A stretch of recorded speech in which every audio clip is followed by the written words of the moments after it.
ഏവർക്കും തിങ്ക് ടോണിക്കിൻ്റെ മറ്റൊരു വീഡിയോയിലേക്ക് സ്വാഗതം. നിങ്ങൾ ആദ്യമായിട്ടാണ് ഈ ചാനൽ കാണുന്നതെങ്കിൽ സബ്സ്ക്രൈബ് ചെയ്യുക, ലൈക്ക് ചെയ്യുക, ഷെയർ ചെയ്യുക. ഇന്നത്തെ നമ്മുടെ ക്ലാസ്സിൽ 6th സ്റ്റാൻഡേർഡിൻ്റെ ബേസിക് സയൻസിലെ ഫസ്റ്റ് ചാപ്റ്റർ ആയ ഫുഡ് ഫോർ ഹെൽത്ത്, ആഹാരത്തിലൂടെ ആരോഗ്യം എന്ന ചാപ്റ്ററിൻ്റെ രണ്ടാമത്തെ ഭാഗമാണ് ഇൻക്ലൂഡ് ചെയ്തിരിക്കുന്നത്. ഫസ്റ്റ് പാർട്ടിൽ നമ്മൾ എന്താണ് ന്യൂട്രിയസ് ഫുഡ് എന്നും ഇമ്പോർട്ടൻസ് ഓഫ് ന്യൂട്രിയസ് ഫുഡിനെ കുറിച്ചും അവർ ഹെൽത്ത്, കാർബോഹൈഡ്രേറ്റ്സിനെ കുറിച്ച് നമ്മൾ വിശദമായിട്ട് പഠിച്ചു. അപ്പോൾ നമുക്ക് ഇന്നത്തെ ക്ലാസ് എന്താണെന്ന് നോക്കാം. നമുക്ക് ഒരു പിക്ചർ തന്നിട്ടുണ്ട് ഇവിടെ. ആ കുട്ടി എന്താണ് പറയുന്നത്? I drink milk daily. Do I get starch from milk? ഞാൻ എന്നും പാൽ കുടിക്കാറുണ്ട്. പാലിൽ നിന്ന് അന്നജം ലഭിക്കുമോ? എല്ലാ ഭക്ഷ്യവസ്തുക്കളിലും അന്നജം ഉണ്ടോ? നിങ്ങളുടെ ഊഹം എന്താണ്?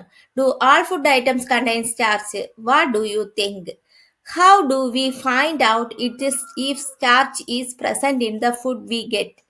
Let's do an experiment. അപ്പം നമ്മൾ കഴിക്കുന്ന എല്ലാ വസ്തുക്കളിലും അന്നജം ഉണ്ടോ? ഇല്ല. നാം കഴിക്കുന്ന പോഷക ആഹാര പദാർത്ഥങ്ങളിൽ അന്നജം ഉണ്ടോ എന്ന് നമുക്ക് എങ്ങനെ കണ്ടെത്താമെന്നാണ് ഒരു പരീക്ഷണം ചെയ്ത് നോക്കാം. Iodine test. Materials required: 2 test tube, milk, diluted iodine solution, rice water. എന്തൊക്കെ വേണം? ആവശ്യമായ 2 ടെസ്റ്റ് ട്യൂബ് വേണം, പാല്, നേർപ്പിച്ച അയഡിൻ ലായനി, കഞ്ഞിവെള്ളം. ഇത്രയും വേണം. എങ്ങനെയാണ് ചെയ്യുന്നത്? Take 2 test tubes, take milk in 1 test tube and rice water in the other test tube. 2 test tube എടുക്കുക, ഒന്നിൽ അല്പം പാല്, മറ്റേതിൽ എന്തോ എടുക്കാം? കഞ്ഞിവെള്ളം എടുക്കാൻ പറയണം. Add 2 or 3 drops of iodine solution to each test tube. എന്നിട്ട് എന്തോന്ന് പറഞ്ഞിരിക്കുന്നു? ഓരോ ടെസ്റ്റ് ട്യൂബിലും 1-2 തുള്ളി അയഡിൻ ലായനി ചേർക്കാൻ പറഞ്ഞിരിക്കുന്നു.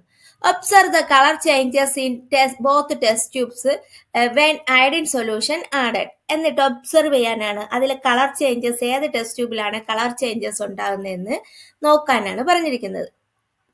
Repeat the same experiment with other food items you eat. നമ്മൾ കഴിക്കുന്ന മറ്റുള്ള ഫുഡ് ഐറ്റംസിൽ ഇതേ എക്സ്പെരിമെന്റ് ആവർത്തിക്കാനാണ് പറഞ്ഞിരിക്കുന്നത്. എന്ത് നമുക്ക് കണ്ടെത്താൻ പറ്റും? Record your findings in your table. നിങ്ങളുടെ കണ്ടെത്തലുകൾ എന്താണെന്ന് എഴുതാനാണ് പറഞ്ഞിരിക്കുന്നത്. When iodine combines with starch A dark blue colour is formed. അന്നജം അയഡിനുമായി ചേരുമ്പോൾ എന്തോന്നുണ്ടാകുന്നു? ഇരുണ്ട നീല നിറം ഉണ്ടാകുന്നു.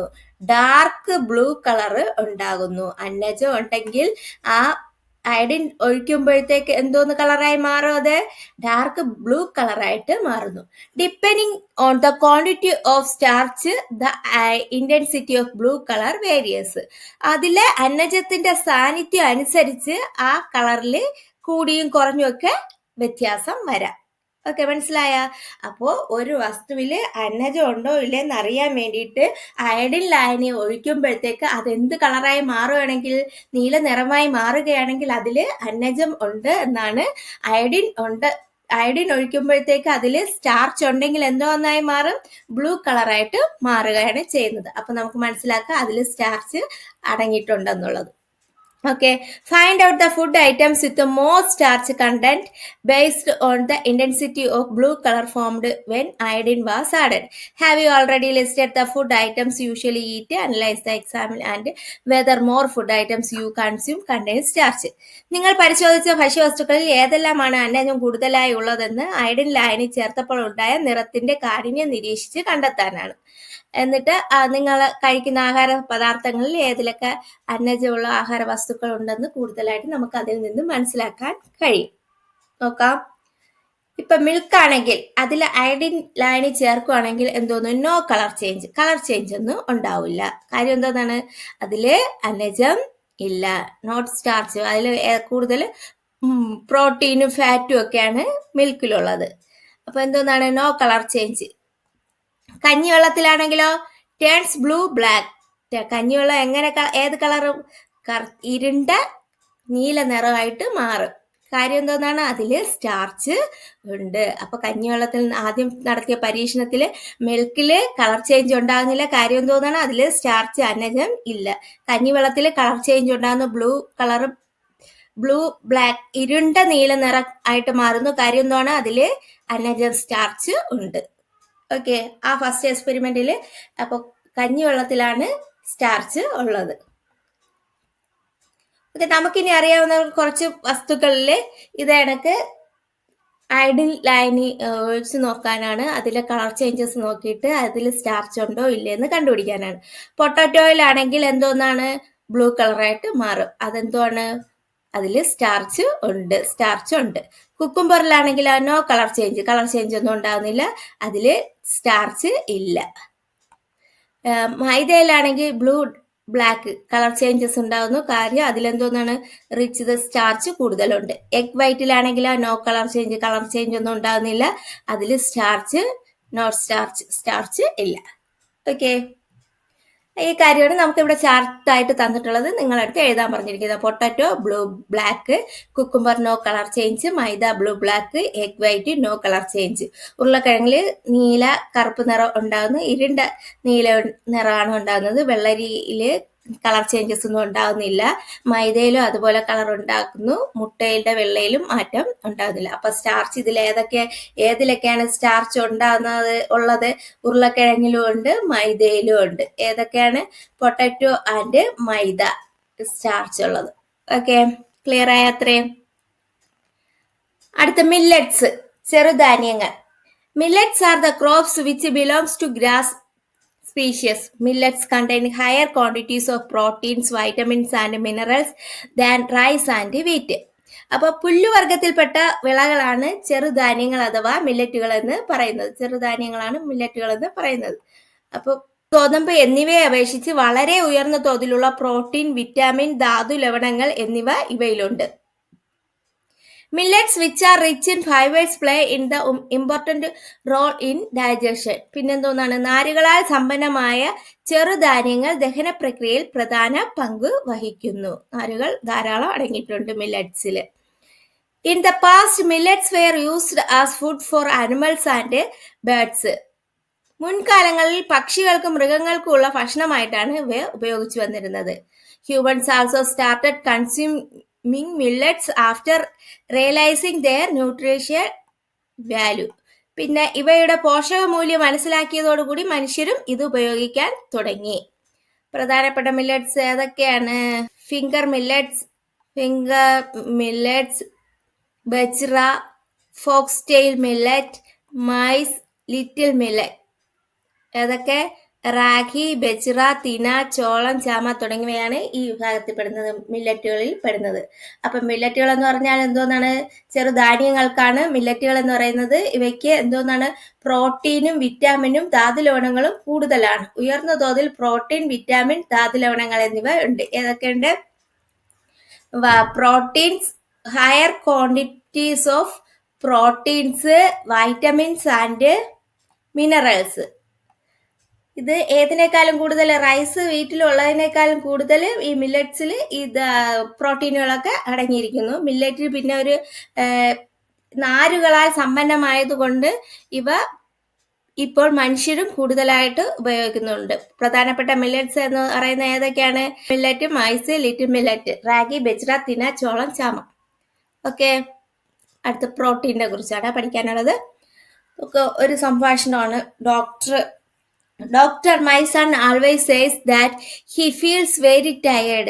He doesn't have the energy to do anything. ഒന്നും ചെയ്യാൻ മോന് ഉഷാറില്ല, എപ്പോഴും നല്ല ക്ഷീണമാണെന്ന് പറയുന്നു. ഡോക്ടറുടെ അടുത്ത് അമ്മ പറയാണ്. The child has growth issues. Give him foods like egg, green grams, groundnut, fish, milk, etc. in plenty. കുട്ടിക്ക് വളർച്ചയ്ക്ക് കുറവുണ്ട്.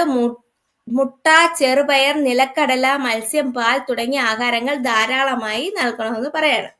അപ്പൊ പ്രോട്ടീന്റെ കുറവുകൊണ്ടാണ് ഇങ്ങനെ ഈ ക്ഷീണം തോന്നുന്നത്. Did you notice the doctor told the child's mum? Why does the doctor say so? എന്തുകൊണ്ടാണ് doctor അങ്ങനെ പറഞ്ഞതെന്ന് നമുക്ക് read the suggestions given by the dietician in a program organised health club in school. സ്കൂളിലെ ആരോഗ്യ club സംഘടിപ്പിച്ച പരിപാടിയിൽ dietitian നൽകിയ നിർദ്ദേശങ്ങൾ എന്തൊക്കെയാണെന്ന് വായിക്കാനാണ്. Protein is a nutrient essential for growth and body building. Protein is required for health of muscles, hair and skin. Moreover, protein provides energy. Deficiency of protein causes diseases like kwashiorkor and asthma. അപ്പോൾ എന്താണ് protein എന്ന് പറയുന്നത് ശരീര നിർമ്മിതിക്കും വളർച്ചയ്ക്കും ആവശ്യമായ ഒരു പ്രധാന പോഷകഘടകമാണ് protein എന്ന് പറയുന്നത്. പിന്നെ എന്താണ് പേശികൾ, തലമുടി, ത്വക്ക് എന്നിവയുടെ ആരോഗ്യത്തിന് പ്രോട്ടീൻ ആവശ്യമാണ്. കൂടാതെ ഇവ ഊർജം പ്രദാനം ചെയ്യുന്നു. പ്രോട്ടീന്റെ കുറവ് മൂലം ക്വാർഷിയോക്കർ, മരാസ്മസ് എന്നീ രോഗങ്ങൾ ഉണ്ടാകുന്നു. അപ്പോൾ protein is a nutrient essential for ഏതിനൊക്കെ ഗ്രോത്ത് ആൻഡ് ബോഡി ബിൽഡിംഗ്. പിന്നെ എന്തോന്നാണ് protein is required for health of muscles, hair and skin, kwashiorkor and marasmus. അപ്പോൾ ശരീര നിർമ്മിതിക്കും വളർച്ചയ്ക്കും ആവശ്യമായ ഒരു പ്രധാന ഘടകമാണ് പ്രോട്ടീൻ. പേശികൾ, തലമുടി, ത്വക്ക് എന്നിവയുടെ ആരോഗ്യത്തിന് പ്രോട്ടീൻ ആവശ്യമാണ്. കൂടാതെ ഇവ ഊർജവും പ്രദാനം ചെയ്യുന്നു. പ്രോട്ടീന്റെ കുറവ് മൂലം ഉണ്ടാകുന്ന രോഗങ്ങൾ ഏതൊക്കെയാണ്? Kwashiorkor, marasmus. അപ്പൊ പ്രോട്ടീന്റെ ഇമ്പോർട്ടൻസ് മനസ്സിലായല്ലോ, ഇത് പഠിക്കാനുള്ളതാണേ. What are the functions of protein? പ്രോട്ടീന്റെ ഫങ്ഷൻസ് നമ്മളിപ്പോൾ പഠിച്ചായിരുന്നു. എന്താണ്? Essential for growth and body building, പിന്നെ എന്താണ് health of muscles, hair and skin, provide energy.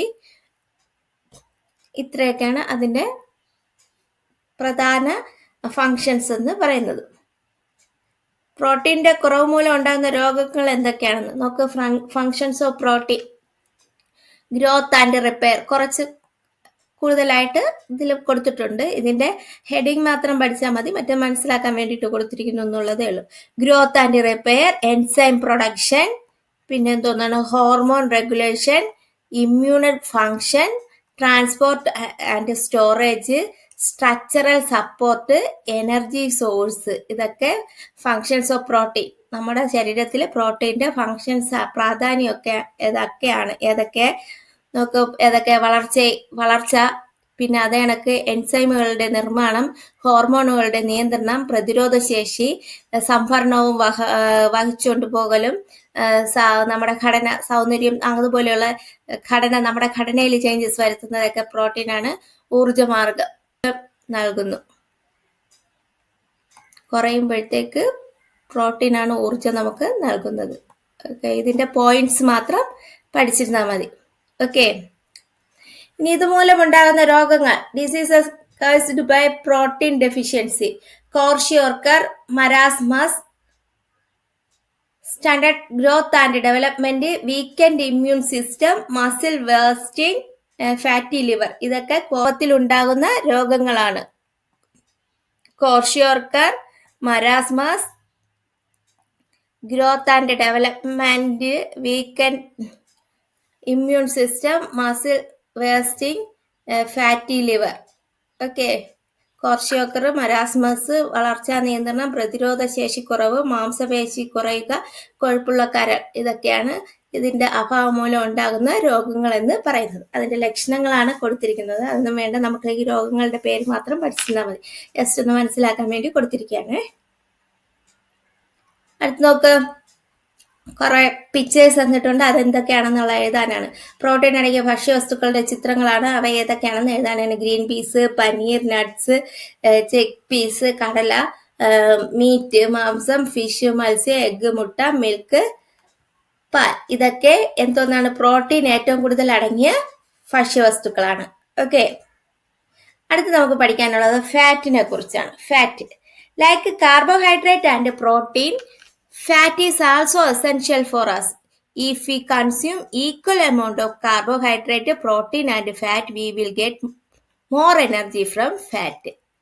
Fat എന്ന് പറഞ്ഞാൽ എന്താണ്? കൊഴുപ്പ്. കാർബോഹൈഡ്രേറ്റും പ്രോട്ടീൻ എന്നതുപോലെ കൊഴുപ്പും നമുക്ക് ആവശ്യമാണ്. ഒരേ അളവിൽ കൊഴുപ്പും കാർബോഹൈഡ്രേറ്റും പ്രോട്ടീനും എടുത്താൽ ഏറ്റവും കൂടുതൽ ഊർജ്ജം ലഭിക്കുന്നത് കൊഴുപ്പിൽ നിന്നാണ്. നമുക്ക് ഏറ്റവും കൂടുതൽ ഊർജ്ജം ലഭിക്കുന്നത് ഏതിൽ നിന്നാണ്? കൊഴുപ്പിൽ നിന്നാണ്, ഫാറ്റിൽ നിന്നാണ്. മോർ എനർജി ഏതിൽ നിന്നാണ് ലഭിക്കുന്നത്? ഫാറ്റിൽ നിന്നാണ്. How can we find out whether the food we eat contain fat? നാം കഴിക്കുന്ന ഭക്ഷ്യവസ്തുക്കളിൽ കൊഴുപ്പുണ്ടോ എന്ന് നമുക്ക് എങ്ങനെ കണ്ടെത്താം? Do this activity to find out the presence of fat in your diet. Take a sheet of paper and put a drop of oil on it. Observe the paper. Likewise, put the drop of ghee and another piece of paper. Identify the presence of fat by observing the changes in the paper.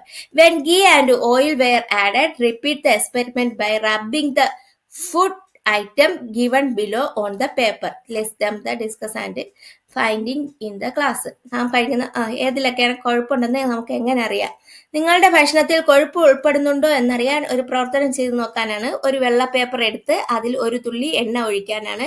Paper നിരീക്ഷിക്കൂ. ഇതുപോലെ ഒരു പേപ്പറിൽ നെയ്യും ഒഴിച്ചു നോക്കാൻ. എണ്ണയും നെയ്യും പേപ്പറിൽ ഒഴിച്ചപ്പോൾ ഉണ്ടായ മാറ്റം നിരീക്ഷിച്ചു കൊഴുപ്പിന്റെ സാന്നിധ്യം തിരിച്ചറിയാം. എണ്ണ പേപ്പറിൽ വീഴുമ്പോഴത്തേക്ക് നമുക്കറിയാം അതിനൊരു ഗ്ലേസിംഗ് പോലെ കാണപ്പെടുന്നുണ്ട്. അതുപോലെ തന്നെയായിരിക്കും നെയ്യും. താഴെ പറയുന്ന ആഹാര വസ്തുക്കൾ അതുപോലെ പേപ്പറിൽ ഉരച്ചു നോക്കിയിട്ട് അതിൽ ഫാറ്റ് ഉണ്ടോ ഇല്ലയെന്ന് കണ്ടെത്താനാണ് പറഞ്ഞിരിക്കുന്നത്. അപ്പോൾ ഫാറ്റിന്റെ സാന്നിധ്യം എങ്ങനെ അറിയാൻ പറ്റും? പേപ്പറിൽ നമ്മൾ കഴിക്കുന്ന ആഹാര വസ്തു പേപ്പറിൽ വെച്ച് ഉരച്ചു നോക്കുക. അതിലൊരു എണ്ണയുടെ ഒരു അംശം ഉണ്ടെങ്കിൽ അതിൽ ഫാറ്റ് ഉണ്ടെന്ന് നമുക്ക് മനസ്സിലാക്കാൻ കഴിയും. ആ പേപ്പറിന് ഒരു ഗ്ലേസിംഗ് കാണും. ഓക്കെ, എണ്ണ ഉണ്ടെങ്കിൽ അത് അറിയാൻ പറ്റും. ആ എണ്ണയുടെ അംശം അതിൽ നിന്ന് മനസ്സിലാക്കാൻ പറ്റും അതിൽ ഫാറ്റ് അടങ്ങിയിട്ടുണ്ടെന്ന്. നമുക്ക് ഫുഡ് ഐറ്റംസ് കുറച്ച് തന്നിട്ടുണ്ട്. അതിൽ നിങ്ങളുടെ നിരീക്ഷണ ഫലം എഴുതാനാണ് പറഞ്ഞിരിക്കുന്നത്. എന്താണ് നിങ്ങൾ ഒബ്സർവ് ചെയ്തിട്ടുള്ള കാര്യം എന്താണെന്നുള്ളത് നോക്കാൻ. ഇതിൽ ഫാറ്റ് അടങ്ങിയിട്ടുണ്ടോ ഇല്ലയെന്ന് കണ്ടുപിടിക്കാനാണ്. നോക്കാം. ആദ്യത്തെ ചിപ്സിൽ എന്ന് പറഞ്ഞാൽ എന്തോന്നാണ്? ഹൈ ഫാറ്റ് ഉള്ളതാണ്. എണ്ണയിലിട്ടല്ലേ പൊരിക്കുന്നത് ചിപ്സ് എന്ന് പറയുന്നത്. ഫാറ്റ് കണ്ടന്റ് കൂടുതലാണ്. അടുത്ത് റോ ബനാന എന്ന് പറയുമ്പോഴത്തേക്ക് വെരി ലോ, ഫാറ്റ് കണ്ടന്റ് കുറവാണ്. ക്രഷ്ഡ് സീസം സീഡ്സ് എന്ന് പറയുമ്പോഴത്തേക്ക് ഫാറ്റ് കണ്ടന്റ് വളരെ കൂടുതലാണ്. അടുത്ത ഡ്രൈഡ് കോക്കനട്ട് എന്ന് പറയുമ്പോഴത്തേക്ക് അതിൽ ഫാറ്റ് കണ്ടന്റ് കൂടുതലാണ്. ക്രഷ്ഡ് ഗ്രൗണ്ട് നട്ടിലും ഇത് ഫാറ്റ് കണ്ടന്റ് കൂടുതലാണ്. ഓക്കെ, ഇതിലെല്ലാത്തിലും ഫാറ്റ് കണ്ടന്റ് ഉള്ള ഇതാണ്. നമുക്കത് ഒബ്സർവ് ചെയ്ത് നോക്കാനാണ്. പേപ്പറിൽ ഇതണക്ക് ഇത് വെച്ച് നല്ല ഒന്ന് റബ്ബ് ചെയ്യുമ്പോഴത്തേക്ക് അതിലൊരു എണ്ണ ഒഴുക്കുണ്ടെങ്കിൽ അതിൽ ഫാറ്റ് ഉണ്ടെന്നാണ് അർത്ഥം. ഓക്കെ, അതൊക്കെ ചിപ്സിൽ കൊഴുപ്പ് ഉയർന്ന അളവിലുണ്ട്. വാഴയ്ക്ക അതിൽ വളരെ കുറച്ചുള്ളൂ. പൊടിച്ച എള്ളിൽ ഉയർന്ന അളവിൽ കൊഴുപ്പുണ്ട്. ഉണക്ക തേങ്ങയിൽ ഉയർന്ന അളവ് കൊഴുപ്പുണ്ട്. നിലക്കടലയിൽ ഉയർന്ന അളവിൽ കൊഴുപ്പുണ്ട്. ഇതൊക്കെ കൊഴുപ്പുള്ള വസ്തുക്കളാണ്. ഓക്കെ, അടുത്ത് നോക്കുക. കുറച്ച് പിക്ചേഴ്സ് തന്നിട്ടുണ്ട്. Classify given pictures. Fat obtained from plants and fat obtained from animals. Fat പ്ലാന്റ്സിൽ നിന്ന് ഉള്ള ഫാറ്റ് ഏതൊക്കെയാണെന്നുള്ളതും അനിമൽസിൽ നിന്നുള്ള ഫാറ്റ് ഏതൊക്കെയാണെന്നും ഇതിനെ ഡിവൈഡ് ചെയ്ത് എഴുതാനാണ് പറഞ്ഞിരിക്കുന്നത്. നോക്കാം. നമ്മളിവിടെ കുറച്ച് ഞാൻ കൊടുത്തിട്ടുണ്ട്. ഇത് ക്ലാസിഫൈ ഇപ്പൊ തന്നത് തന്നെ ക്ലാസിഫൈ ചെയ്ത് എഴുതാനാണ് പറഞ്ഞിരിക്കുന്നത്. നമുക്ക് majority of food items like vegetables, rice, wheat etcetera contain small amount of fat. കൂടുതലായിട്ട് ഉള്ള വെജിറ്റബിൾസിൽ പിന്നെന്തോന്നാണ് റൈസ്, വീറ്റ്, പച്ചക്കറി, അരി, ഗോതമ്പ് തുടങ്ങിയവയിൽ ഫാറ്റ് വളരെ കുറവാണ്. ചെറിയ അളവിൽ മാത്രമേ കൊഴുപ്പ് ഉണ്ടാവുകയുള്ളൂ. Fat obtained from animals, fat obtained from plants. Plants എന്ന് പറയുമ്പോൾ ഏതൊക്കെ വരും?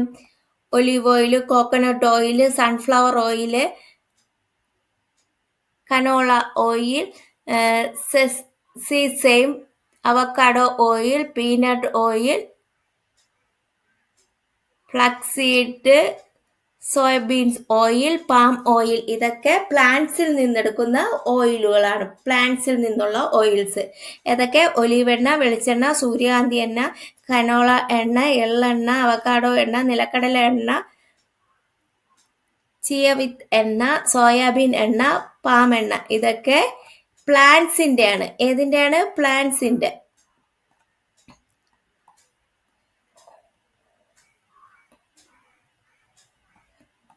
പ്ലാന്റ്സിൽ നിന്നെടുക്കുന്ന ഓയിൽസുകളാണ്. ഇനി അനിമൽസിൽ നിന്നെടുക്കുന്നത് ഏതൊക്കെയാണ്? Butter, ghee, lard, tallow, fish oil, cream, chicken fat, duck fat, cheese fat, whole milk fat. ഇതൊക്കെ അനിമൽസിൽ നിന്നെടുക്കുന്നതാണ്. വെണ്ണ, നെയ്യ്, പന്നിയിറച്ചിയിലുണ്ടാകുന്ന കൊഴുപ്പ്, പശുവിൻ്റെ കൊഴുപ്പ്, മീനെണ്ണ, ക്രീം, കോഴിയിറച്ചിയിലെ കൊഴുപ്പ്, താറാവിൻ്റെ കൊഴുപ്പ്, പനീർ, പാലിലെ കൊഴുപ്പ്. ഇതൊക്കെ ആനിമൽസിൽ നിന്ന് എടുക്കുന്നതാണ്. ഓക്കെ, ക്ലിയർ ആയോ? അപ്പോൾ അനിമൽസിൽ നിന്നുള്ള കൊഴുപ്പും പ്ലാന്റ്സിൽ നിന്നുള്ള കൊഴുപ്പും ഏതൊക്കെയാണെന്നുള്ളതാണ് കൊടുത്തിരിക്കുന്നത്. ഓക്കെ, ക്ലിയർ ആയോ? ഇനി cholesterol. Have you heard doctor's advice not to eat too much fatty food? നിങ്ങൾ കേട്ടിട്ടുണ്ടോ? കൊളസ്ട്രോൾ എന്ന് കേട്ടിട്ടുണ്ടോ? കേട്ടിട്ടുണ്ടാവും. ഇപ്പൊ എല്ലാ വീടുകളിലും ഈ അമ്മമാർക്കും ഇത്തിരി വയസ്സായ ആൾക്കാർക്കും ഒക്കെ ഉള്ള ഒരു രോഗമാണ് കൊളസ്ട്രോൾ എന്ന് പറയുന്നത്. എന്താണ്? കൊഴുപ്പടങ്ങിയ ഭക്ഷണം കൂടുതൽ കഴിക്കുന്നത് നല്ലതല്ല എന്ന് ഡോക്ടർമാർ പറയുന്നത് നിങ്ങൾ കേട്ടിട്ടുണ്ടാകും. Cholesterol is A form of fat. Cholesterol എന്ന് പറയുന്നത് എന്തോന്നാണ്? ഫാറ്റിന്റെ ഒരു ഫോമാണ് കൊളസ്ട്രോൾ എന്ന് പറയുന്നത്. കൊഴുപ്പിന്റെ ഒരു രൂപമാണ് കൊളസ്ട്രോൾ എന്ന് പറയുന്നത്. A moderate amount of cholesterol is required for the body. If there is excess cholesterol in the blood, it gets deposited in inner wall of blood vessels and prevents blood flow. This may cause fatal diseases like stroke and heart failure. അപ്പോൾ രക്തത്തിൽ cholesterol അധികമായാൽ അത് രക്തക്കുഴലുകളുടെ ഉൾഭിത്തിയിൽ അടിഞ്ഞുകൂടുകയും രക്തത്തിന്റെ ഒഴുക്കിനെ തടസ്സപ്പെടുത്തുകയും ചെയ്യും. ഇതെന്തോതിനൊക്കെ കാരണമാകും? ഹൃദ്രോഗത്തിനും പക്ഷാഘാതത്തിനും ഒക്കെ കാരണമായി മാറും. അപ്പോൾ കൊളസ്ട്രോൾ എന്ന് പറയുന്നത് വളരെ ഡേഞ്ചറസ് ആയിട്ടുള്ള ഒരു കാര്യമാണ്. ഫാറ്റി ഫുഡ് ഒരുപാട് കഴിച്ചു കഴിഞ്ഞാൽ കൊളസ്ട്രോൾ ഉണ്ടാവും. കൊളസ്ട്രോൾ ഉണ്ടായാൽ എന്താണ് സംഭവിക്കുന്നത്? രക്തക്കുഴലുകളുടെ ഉൾഭിത്തിയിൽ അടിഞ്ഞുകൂടുകയും രക്തത്തിന്റെ ഒഴുക്കിനെ തടസ്സപ്പെടുത്തുകയും ചെയ്യുന്നു. അതുമൂലം ഹൃദ്രോഗം, പക്ഷാഘാതം തുടങ്ങിയ രോഗങ്ങൾ ഉണ്ടാകുന്നു. അല്ലെ? Cholesterol, the excess cholesterol is the blood. It gets deposited from the inner wall of blood vessels and prevent blood flow. This case ഏതൊക്കെ diseases? Stroke and heart failure. Okay, ഇത്രയും ക്ലിയർ ആയ? ഇത്രയാണ് ഇന്നത്തെ വീഡിയോയിൽ ഇൻക്ലൂഡ് ചെയ്തിരിക്കുന്നത്. അപ്പൊ നമ്മൾ ഇന്ന് എന്തൊക്കെ കാര്യങ്ങളാണ് പഠിച്ചതെന്നൊന്ന് നോക്കാം. എന്തൊക്കെയായിരുന്നു പഠിച്ചത്? നമ്മൾ ഫസ്റ്റ് പഠിച്ചത് എന്താണ്? അയഡിൻ ടെസ്റ്റ് ആയിരുന്നു. അന്നജം ഉണ്ടോ ഇല്ലെന്ന് നമുക്ക് തിരിച്ചറിയാം. എങ്ങനെ നമുക്ക് അന്നജം ഉണ്ടോ ഇല്ലെന്ന് തിരിച്ചറിയാൻ പറ്റുന്നത് എങ്ങനെയാണ്? നമ്മൾ എടുക്കുന്ന ആഹാര പദാർത്ഥത്തിൽ അയഡിൻ 1-2 തുള്ളി അയഡിൻ ഒഴിക്കുക. അയഡിൻ ഒഴിക്കുമ്പോഴത്തേക്ക് അത് ഡാർക്ക് ബ്ലൂ നിറമാണെങ്കിൽ ആ വസ്തുവിൽ അന്നജം, സ്റ്റാർച്ച് അടങ്ങിയിട്ടുണ്ടെന്ന് നമുക്ക് മനസ്സിലാക്കാൻ കഴിയും. മനസ്സിലായോ? അപ്പോൾ അത് അങ്ങനെ അന്നജം ഉള്ളത് ഏതൊക്കെ വസ്തുക്കളിലാണെന്ന് നോക്കും. മിൽക്കിലെന്ന് പറയുന്നതിൽ കളർ ചേഞ്ച് ഒന്നും ഉണ്ടാവുന്നില്ല, അതിൽ സ്റ്റാർച്ച് ഇല്ല. കഞ്ഞിവെള്ളത്തിൽ ബ്ലൂ കളറായിട്ട് മാറുന്നു, അതുകൊണ്ട് അതിൽ സ്റ്റാർച്ച്, അന്നജം അടങ്ങിയിട്ടുണ്ടെന്ന് അറിയാൻ പറ്റും. അയഡിൻ ഒഴിക്കുമ്പോഴത്തേക്ക് ഡാർക്ക് ബ്ലൂ കളറായിട്ട് മാറുകയാണെങ്കിൽ അതിൽ സ്റ്റാർച്ച് അടങ്ങിയിട്ടുണ്ടെന്ന് മനസ്സിലാക്കാം. ഓക്കെ, പിന്നെ ഓരോന്നിനും കൊടുത്തിരിക്കുകയാണ്. പൊട്ടറ്റോയിൽ എന്ന് പറയുന്നത് ബ്ലൂ ബ്ലാക്ക് കളറാണ്, അതിൽ പൊട്ടറ്റോയിൽ സ്റ്റാർച്ച് ഉണ്ട്. കുക്കുംബറിൽ കളർ ചേഞ്ച് ഇല്ല, അതുകൊണ്ട് കുക്കുംബറിൽ സ്റ്റാർച്ച് ഇല്ല. മൈദയിൽ ബ്ലൂ കളറാണ് പറഞ്ഞത്, അതിൽ സ്റ്റാർച്ച് ഉണ്ട്. എഗ് വൈറ്റിൽ കളർ ചേഞ്ച് ഒന്നും ഉണ്ടാകുന്നില്ല, അതിൽ സ്റ്റാർച്ച് ഇല്ല. അപ്പൊ ഈ ടിക്ക് ചെയ്തിരിക്കുന്നതിലൊക്കെ സ്റ്റാർച്ച് ഉണ്ട്, അതിൽ ബാക്കിയുള്ളതിൽ സ്റ്റാർച്ച് ഇല്ല. അത് തന്നെയാണ് ഇവിടെയും കൊടുത്തിരിക്കുന്നത്. ഓക്കെ, അടുത്ത് പിന്നെ മില്ലറ്റിനെ കുറിച്ച് പറഞ്ഞായിരുന്നു. മില്ലറ്റ് എന്ന് പറയുന്നത് എന്തോന്നാണ്? പുല്ലുവർഗത്തിൽപ്പെട്ട വിളകളാണ്. Millet is a crop belong to the grass species. പിന്നെ എന്തോന്നാണ് മില്ലറ്റ് എന്ന് പറയുമ്പോഴത്തേക്ക്? അരി, ഗോതമ്പ് എന്നിവയെ അപേക്ഷിച്ച് ഉയർന്ന പ്രോട്ടീനും വിറ്റാമിനും ധാതുക്കളൊക്കെ ഒരുപാട് അടങ്ങിയതാണ് മില്ലറ്റ് എന്ന് പറയുന്നത്. പിന്നെ മില്ലറ്റിൽ എന്തോന്നാണ്? നാരുകളാൽ സമ്പന്നമാണ് മില്ലറ്റ് എന്ന് പറയുന്നത്. അതുകൊണ്ട് തന്നെ ഇപ്പൊ മനുഷ്യരും ഈ മില്ലറ്റ് ഒരുപാടായിട്ട് ഉപയോഗിക്കാറുണ്ട്. മില്ലറ്റ് ഏറ്റവും കൂടുതൽ അടങ്ങിയിരിക്കുന്ന ആഹാര പദാർത്ഥങ്ങൾ എന്ന് പറയുന്നത് റാഗി, ബജ്ര, തിന, ചോളം, ചാമ. Okay, മനസ്സിലായ? Millet are the crops which belongs to the grass species. Higher quantities of proteins and vitamins and minerals in millet. പിന്നെന്തോന്നാണ്? Millets rich in fibres. Millet കൂടുതലായിട്ട് അടങ്ങിയിരിക്കുന്ന ഏതൊക്കെയാണ്? Millet, bajra, finger millet, bajra, foxtail millet, maize, little millet. Okay, അടുത്ത് പിന്നെ പ്രോട്ടീനെ കുറിച്ചാണ് പറഞ്ഞത്. Protein എന്ന് പറയുന്നത് എന്തോന്നാണ്? എന്തിനൊക്കെ ആവശ്യമാണ്? നമ്മുടെ ഗ്രോത്തിനും ബോഡി ബിൽഡിങ്ങിനും പ്രോട്ടീൻ ആവശ്യമാണ്. Health of muscles, hair and skin, പിന്നെ എനർജിയൊക്കെ പ്രൊവൈഡ് ചെയ്യുന്നത് പ്രോട്ടീനാണ്. പ്രോട്ടീൻ്റെ അഭാവത്തിൽ ഉണ്ടാകുന്ന deficiency of protein cases disease ഏതാണ്? ക്വാർഷിയോക്കർ, മരാസ്മസ്. ഓക്കെ, ശരീര നിർമ്മിതിക്കും വളർച്ചയ്ക്കും ആവശ്യമായ പ്രധാന പോഷകങ്ങൾ പ്രോട്ടീനിൽ അടങ്ങിയിട്ടുണ്ട്. പിന്നെ പേശികൾ, തലമുടി, ത്വക്ക് എന്നിവയുടെ ആരോഗ്യത്തിന് എന്തോ ആവശ്യമാണ്, പ്രോട്ടീൻ ആവശ്യമാണ്, ഊർജ്ജം പ്രദാനം ചെയ്യുന്നു. അതുപോലെ പ്രോട്ടീൻ ഇല്ലാതെ കുറവ് മൂലം ഉണ്ടാകുന്ന രോഗങ്ങൾ എന്ന് പറയുന്നത് ക്വാർഷിയോർക്കർ, മരാസ്മസ് എന്നീ രോഗങ്ങളാണ്. ഓക്കെ, അത് കുറച്ചുകൂടെ ബ്രീഫായിട്ട് ഞാൻ കൊടുത്തിട്ടുണ്ട്. അതിന്റെ പോയിന്റ്സ് നോക്കുക, അതൊക്കെ പഠിക്കാനുള്ളതാണ്. പ്രധാന രോഗങ്ങളും അതുപോലെ തന്നെ.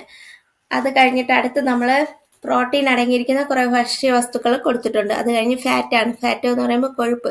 കാർബോഹൈഡ്രേറ്റ്, പ്രോട്ടീൻ പോലെ തന്നെ പ്രധാനപ്പെട്ട ഒന്നാണ് കൊഴുപ്പ് എന്നും പറയുന്നത്. കൊഴുപ്പ് നമ്മൾ ഫാറ്റ് ടെസ്റ്റ് ചെയ്യുന്നത് എങ്ങനെയാണ്? ഒരു പേപ്പറിൽ നമ്മൾ കഴിക്കുന്ന ഫുഡ് എടുത്തു വെച്ച് പേപ്പറിലൊന്ന് ഉരച്ചു നോക്കുമ്പോഴത്തേക്ക് അതിൻ്റെ ഒരു എണ്ണ ഒഴുക്കുണ്ടെങ്കിൽ അതിൽ ഫാറ്റ് അടങ്ങിയിട്ടുണ്ടെന്ന് നമുക്ക് മനസ്സിലാക്കാൻ കഴിയും. അപ്പോൾ ഫാറ്റ് അടങ്ങിയിട്ടുള്ള വസ്തുക്കൾ ഏതൊക്കെയാണെന്ന് ഇവിടെ കൊടുത്തിട്ടുണ്ട്. ചിപ്സ്, ഇതിലെല്ലാം chips, crushed seeds, dried coconut, crushed groundnut, ഇതിലൊക്കെ ഹൈ ഫാറ്റ് കണ്ടന്റ് ഉണ്ട്. ഓക്കെ, അത് ഏതൊക്കെയാണെന്നുള്ളത് നോക്കി വെക്കുക. പിന്നെ എന്തോന്നാണ്, ഈ ഫാറ്റിനെ തന്നെ പ്ലാന്റ്സിൽ നിന്ന് കിട്ടുന്ന ഫാറ്റ് ഉണ്ട്. Fat obtained from plants, fat obtained from animals. ഏതൊക്കെയാണെന്ന് അതായത് ഇവിടെ രണ്ടും തിരിച്ചു കൊടുത്തിട്ടുണ്ട്. Olive oil, coconut oil, sunflower oil. അതുപോലെ ആനിമൽസിൽ നിന്ന് കിട്ടുന്നത് ഏതൊക്കെയാണ്? ബട്ടർ, ഗീ, ലോട്ടോ, അങ്ങനെ ഒരുപാട് ഇത് കൊടുത്തിട്ടുണ്ട്. അതൊക്കെ കുറേ കാര്യങ്ങൾ നോക്കി വെച്ചിരിക്കുക. പിന്നെ അത് കഴിഞ്ഞ് നമ്മൾ പഠിച്ചത് കൊളസ്ട്രോൾ ആണ്. കൊളസ്ട്രോൾ എന്ന് പറയുന്നത് ഫാറ്റിന്റെ മറ്റൊരു രൂപമാണ്. കൊളസ്ട്രോൾ എന്ന് പറയുന്നത്. കൊളസ്ട്രോൾ കൂടിയാൽ എന്ത് സംഭവിക്കും? രക്തക്കുഴലുകളുടെ ഉൾഭിത്തിയിൽ അടഞ്ഞുകൂടുകയും രക്തത്തിന്റെ ഒഴുക്കിനെ തടസ്സപ്പെടുത്തുകയും ചെയ്യും. അതുമൂലം ഹൃദ്രോഗം, പക്ഷാഘാതം മുതലായവ ഉണ്ടാകുകയും ചെയ്യും. Cholesterol is the form of fat. It is excess cholesterol in the blood. It gets deposited the inner wall of the blood vessels and prevent blood flow. This is case the diseases ഏതൊക്കെയാണ്? Stroke and heart failures. അപ്പോൾ ഇത്രയാണ് നമ്മൾ ഇന്നത്തെ വീഡിയോയിൽ include ചെയ്തിരിക്കുന്നത്. നിങ്ങൾക്ക് എൻ്റെ video പ്രയോജനപ്രദമെങ്കിൽ like ചെയ്യുക, ഷെയർ ചെയ്യുക, സബ്സ്ക്രൈബ് ചെയ്യുക. ഇതിൻ്റെ ബാക്കി മറ്റൊരു വീഡിയോയിലൂടെ കാണാം. Okay, thank you.